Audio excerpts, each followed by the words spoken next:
台中市早起7点外发生车祸，是一台轿车来弄死一个骑机车的骑士。附近的民众讲，这个轿车弄到骑士了后，车顶至少有5个人落车，拢做因白日弄。警方找到肇事的驾驶是一个外籍的移工，即摆要厘清这个车祸发生的头尾。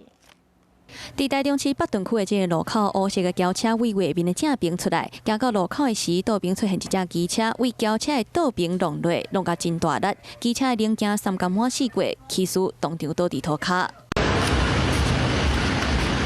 救护车到场替骑士做 CPR， 骑士是60多岁查甫人，经销到场的时，伊已经无性命现象。送医了后，原来是救无我。车祸发生伫咧早起7点外，机车倒伫咧路口，那乌色的轿车停伫咧边仔，道边有明显弄到的分裂，然后嘛互弄甲破去。当时看到民众讲，听到弄到的声音真大声，看到骑士倒伫涂骹，然后看到轿车上无有5个人落车离开。就往这个方向。下来几个人呐？ 大约5个人，5个人哈，5、6个人哈。撞了都没有下来看伤者啊？都没有。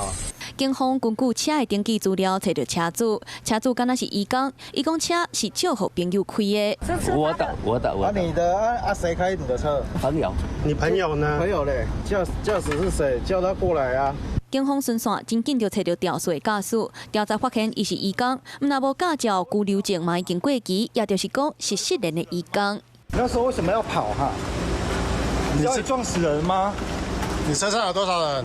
肇事驾驶对代志的过程拢无表示，到底车祸是安怎发生的？车顶拢总有偌济人，敢有驾烧酒塞车？警方搁爱调查清。Hello， 大家好，我是林依文。想要抢先掌握最及时的新闻资讯吗？赶快订阅、按赞、开启小铃铛，锁定华视新闻的 YouTube 频道。